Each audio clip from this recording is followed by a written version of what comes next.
Hotep, Black Power, giving honor to the ancestors, giving honor to the Creator. As always, honor to my sister, Chief of Staff, Brother Harris Abdul of the Street Law Soldiers, my father, my in-laws, and all of our ancestors that are in the ancestral realm fighting for the liberation and salvation of our black nation, as well as you all, my brothers and sisters out there, who are standing up to this devil, fighting for our liberation and salvation, once and for all. Today I want to talk about, first of all, my prayers, my energy, my thoughts to the two infants that lost their lives in a house fire in Baltimore yesterday, a 1-year-old and a 2-year-old. And let's take a moment right now, just take a moment to send your energy to these babies.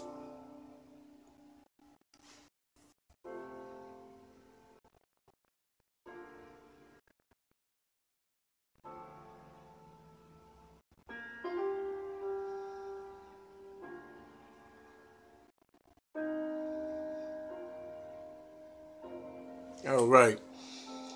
And as a result of the black family unit is so disenfranchised and so dysfunctional in this stage of the game that we are in dire straits. We are in sudden death in terms of trying to mend the black family back together. Because with the family, when we mend the entire family, which the father is the nucleus of the family, as well as the head. And we have to work on getting our brothers back on the throne of the family structure. And it's very, very difficult for our brothers, for all brothers, even those who have done well for themselves and have become successful, that didn't have to take the route of shucking and jiving and bojangling and licking the white man's ass to get where they're at, to reach the pinnacle of success. However, you can tell those who have kissed ass and who are coons, who have cooned and bojangled and shucking and jiving, because when they do reach the pinnacle of success, they do not look back or extend their hand behind them to pull their brothers up. Because a lot of us think that success is an individual thing. And it's not. Success is the entire race. The entire race of all the brothers, all the heads of households. And just imagine when all the brothers return back to the throne of the family setting. Then with the mindset that they'll be in terms of never looking back, never participating in this devil's program, not selling the devil's drugs, not drinking the devil's alcohol, not allowing the devil's sex demons and all these other vices to take control of your mission. That your primary purpose should be and will be to be the husband, the father, the brother, the son, the nephew, the uncle, that the Creator set you here for you to be. And not only just the position, you must have knowledge. You must have knowledge of self. You must know who you are. And this is without the religion.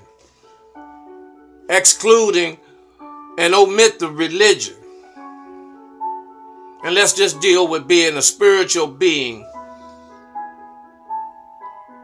Being a God. A black God. And that's why we have gangs. Gang banging. A gang is nothing but a whole bunch of disenfranchised, fatherless young men who all share the same pains. They come to an understanding that since they have so much in common in terms of the negative issues and the pains that they have, the painstaking position of not having a father, growing up under the welfare system, lack of education, losing the desire to be successful. And so when you get 50 people, 50 young boys with that same mentality and those same issues, that's what a gang consists of. And then what they do, they go around and destroy and try to kill other groups with the same issues just like them, to become the number one most painful group of boys. And thanks to this devil, this cracker, who has created a system called the criminal injustice system, where the prison industrial complex, well, we'll incarcerate these brothers. We'll fix their accommodations up where they feel comfortable being incarcerated. And so that's why you hear some brothers talk about how nice this penitentiary is and how sweet this jail is. Because they want to make you feel comfortable in your destruction. In your mental and spiritual annihilation, they want you to feel comfortable. So they have these prisons with all of these snacks and all of these particular different activities that you can engage in. And then you work and labor for some of the most biggest corporations in the world. Walmart, AT&T, T-Mobile, Apple, Nike. You know, all these big corporations where this furniture and these clothes and all of these things are made, cell phones, motherboards, computers, laptops, are constructed from the labor of predominantly black inmates and prisoners in the prison industrial complex. They put together a computer for about 11 cents an hour or 9 cents an hour.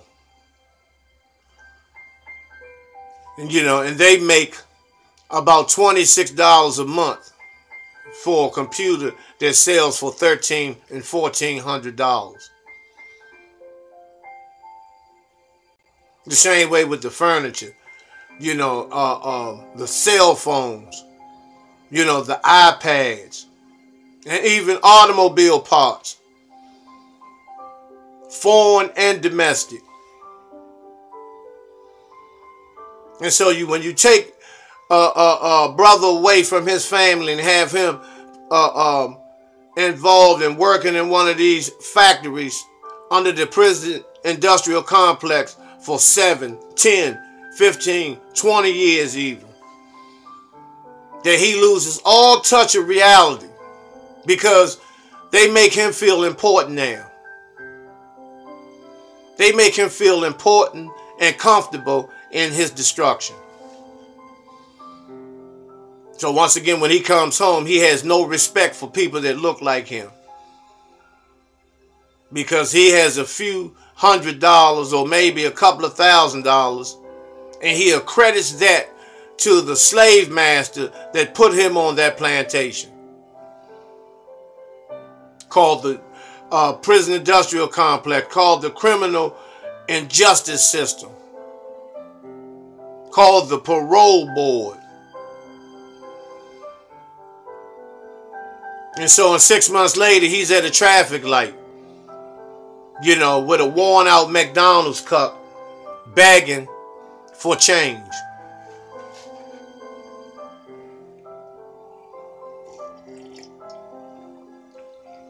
Because the frustration of being a convicted felon, not being able to vote, not being able to purchase a firearm to protect your family, not able to join this military, which you shouldn't join anyway, not able to get a government job,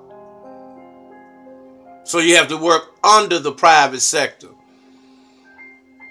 because you can't even be bonded to go in the government building because you are a convicted felon, which this is strategically designed.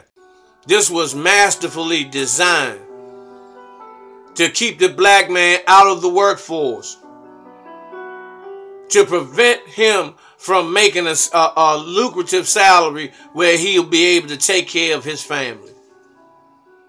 So he has to work for the private sector, or if he's lucky, a local government, by way of working on trash trucks, waste management, environmental services, working in a laundry, cleaning shitty ass hospital sheets and all this under these gigantic washers and dryers. And so he may have to work 2 or maybe 3 jobs just to be able to have the economic status to take care of his wife and children. And so when that man is not in there, then the woman has to go to the cracker and get welfare. Get welfare. And some of these sisters get stuck on that little bit of money every month. And that's not including if the woman may have encountered an alcohol or drug problem, which will consume most of that monthly checkup. So, the woman becomes behind in her bills because she wants to get her head fixed as well. She has a drug and alcohol problem. The children, no longer are able to have the fresh clothes and, money, lunch money and money for books and field trips and what have you. So the home becomes highly dysfunctional. And so she goes out and looks for somebody to help her out. And she ends up picking the wrong person. Someone who that she didn't check to see what type of issues he's had. So while you're out there in the street, he's looking at your baby daughter. And next thing you know, this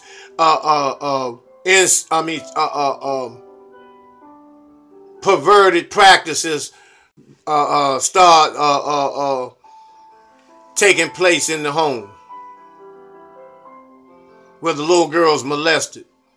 And in cases now, the girls and the boys are being molested by men.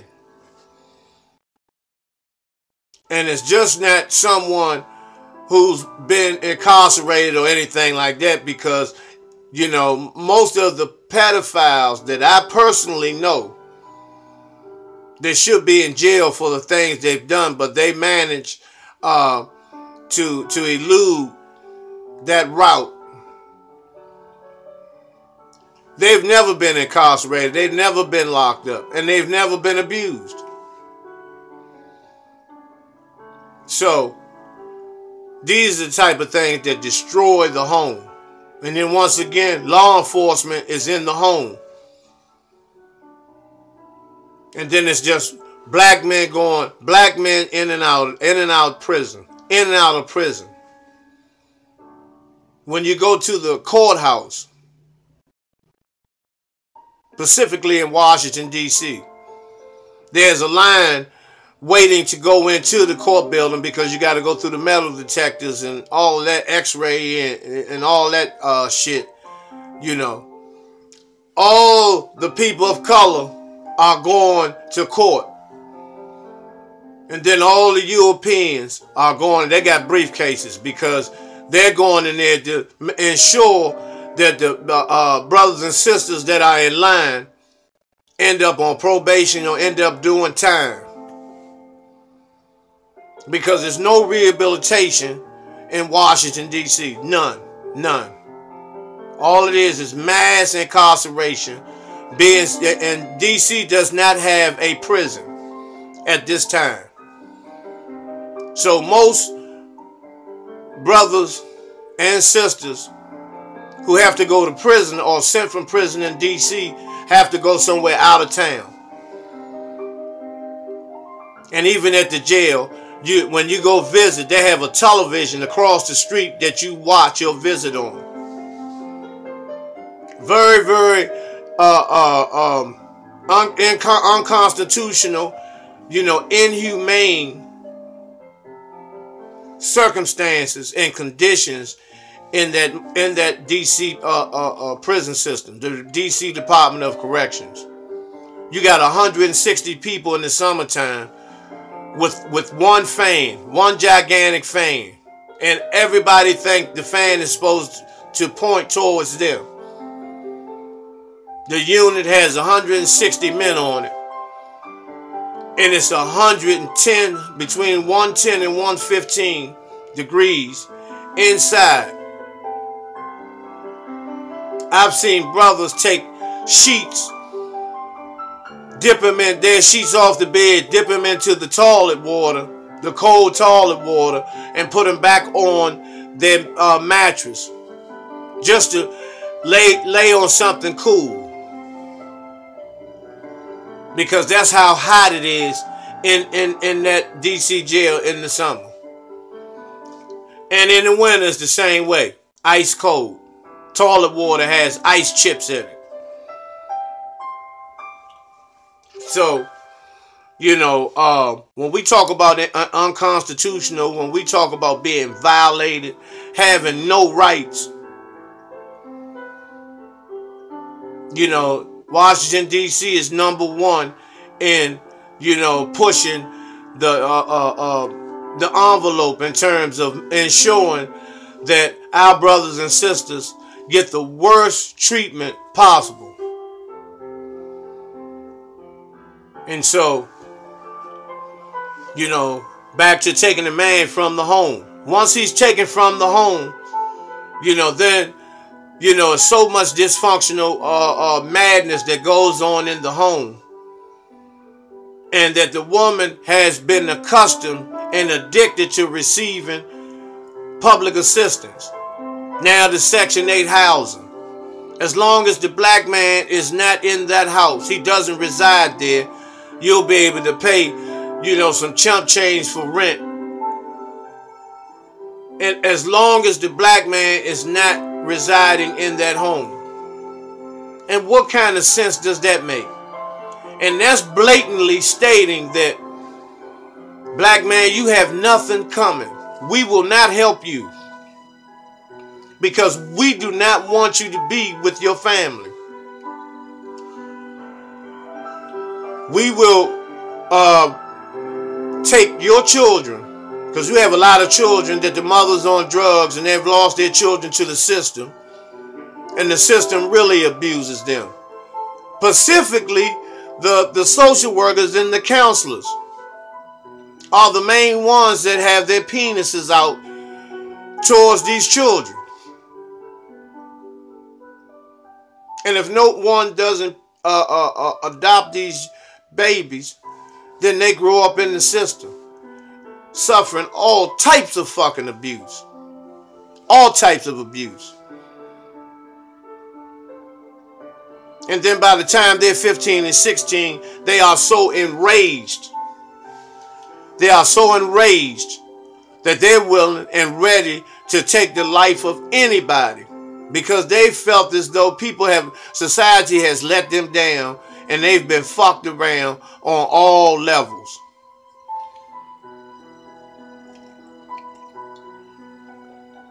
So what do we do about that?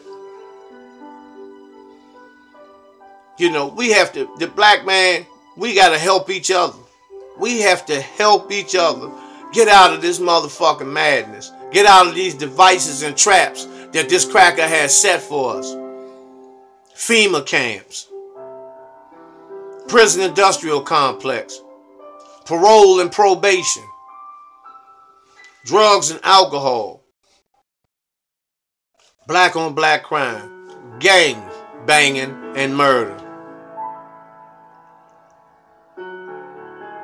How do we clean ourselves up out of that situation? The way we do it is we have to do it. Because a lot of you out there that's watching this, you know what your condition is and what your situation is, what you can straighten and what you can't straighten, what you need help with straightening. Because most of the times, if you rid yourself of the drugs and alcohol, stop smoking and drinking, get a decent exercise, get a decent diet, don't eat meats, drink plenty of water, alkaline water, begin to read, leave those sports and entertainment alone, leave that bullshit alone, then you begin to see the light. And then you extend your hand to another brother, and to another brother, to another brother.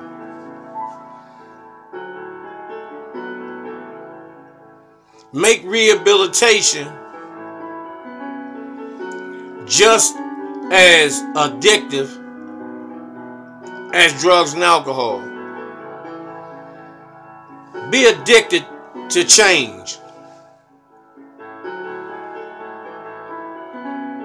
And, you know, a lot of things, you know, and our young brothers, they're reaching out. That's why they're killing each other. They are afraid. They're reaching out. They're reaching out for that father figure, for that big brother figure. And deep down inside, they really don't want to die. But they have accepted being murdered because everything else has been fucked up. And they've been instructed that that's part of the game. But deep down inside, they are crying. They're reaching out for help. They want to get out of that madness. They want to get out of this gang shit because they want to live. They want to have children. They want to be married. They want a good job, a nice car, a nice home. But it's just a wish to them, based on the fact that white supremacy, the system of racism, white supremacy, has the black man all fucked up, where he hates himself. Just like the Grammys, and the Grammys is about to come on, and BET Awards and all this fucking madness. This is to reinforce the ignorance and the madness and the self-hatred in the black community, among the black man and woman, for that matter. That they see all of these so-called rappers and thugs come and getting awards. Hey, you rap about killing people's mothers and raping women and pulling trains and all this shit on young girls, you know, killing whole families. You make a double CD about it. You win a Grammy for it. And then you come up on the stage and say you like to thank God. And everybody claps. And you have no God, you have no spiritual concept whatsoever. You don't even believe in yourself, let alone a divine entity.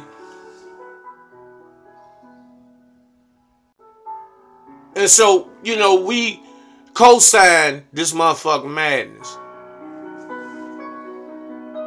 Where these rappers and, you know, and they promote the white Jew boy. See, I can say that. See, a lot of people can't say that because they'll get in trouble, lose their jobs. The white Jew boy entices and tricks the minds of our youth, our young rappers and entertainers, to wear dresses, fingernail and toenail polish.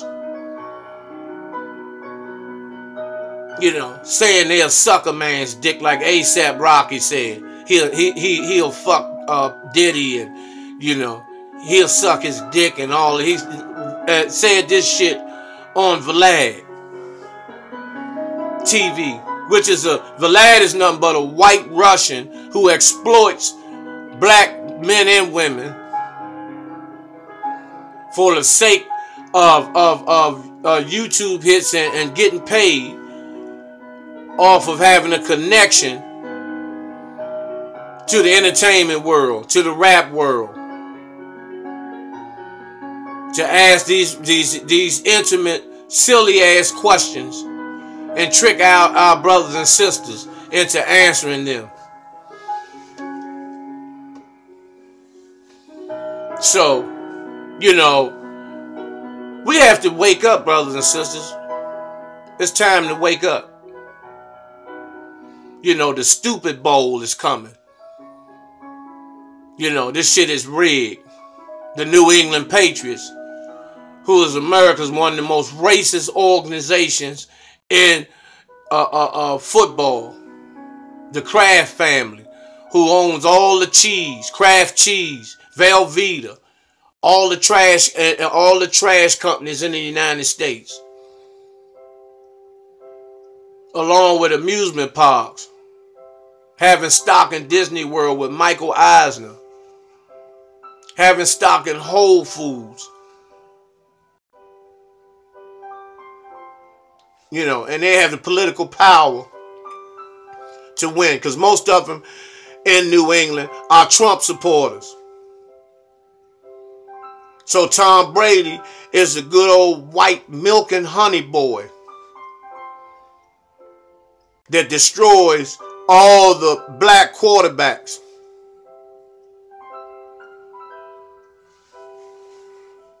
And we don't see this shit. We continue to bet money and allow ourselves to get tricked. Just like the lottery. Allow ourselves to get tricked. When they want certain numbers to win, what they do is the rest of the balls, they take a needle and they inject fluid in the rest of the balls so they won't pop up as quick as the ones that don't have anything in them. Very fucking simple. And people spend hundreds, in some cases thousands of dollars, weekly, bi-weekly, monthly. And your number never comes out. That's not happenstance. That's not a coincidence that you never hit. It's set up that way. And some of you people think that the creator and the ancestors have something to do with it. No, they don't even fuck with this shit. You know, so, you know, it's time for us to understand who we are, where we're going, what we need to do as a people.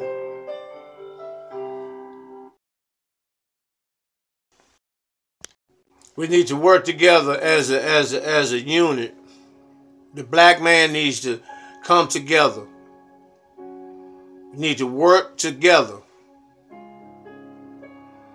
And the street law soldiers, we are going to continue to do what we're doing. You know, feeding and clothing the homeless, the people that are strung out on drugs, the people that, you know, have been evicted from their homes, the people that are sleeping outside. You know, we give them hot meals as well as clothing, coats, hats, gloves. And then we also You know, I personally lecture with them, you know, and let them know who they are, that they are gods. They are the original man and woman of the planet Earth. You know, and that we all need to link together. Because we all have the same motherfucking problem. We all have the same problem. No matter how we may look, no matter what we may say or how we may feel, we all have the same problem. Yes, the slave master has some exceptions to the rules that has been given royalty in terms of financial gifts and toys and whatnot. The Oprahs, the Jay-Z's, the Beyoncé's, you know, the Denzels, the Will Smiths, who the cracker gives them toys and tell them, you know you can't help the brothers and sisters in the hood where you come from. But what we'll do, we'll make sure that you're all right. And all you have to do is tell them that it's possible that they can get it too if they work hard, which is a goddamn lie. Which is a goddamn lie. And then you have these brothers and sisters out here busting their fucking asses for this cracker, and they're not getting nowhere. You're on block one every motherfucking week. You never are able to move ahead. And why is that? Why is that? Because it's set up like that. This system is set up for your failure and your destruction and your demise on all levels. Mentally, physically, spiritually, economically, intellectually, financially. It is set up that way. And until we understand who we are and what our conditions are and what we need to do to get out of these conditions, we will never move fucking forward. Because we're always being judgmental and worrying about what the next person is doing, how we can control another person, how we put each other down, how we're trained to hate self, how we're trained to be ungrateful for those who have been blessed to be able to have jobs, whether they're minute or whether they're major, to have jobs and have an income coming in, opposed to most of the black community that don't have nothing. And see, the ones that do have a little something, most of them are the most ungrateful ones.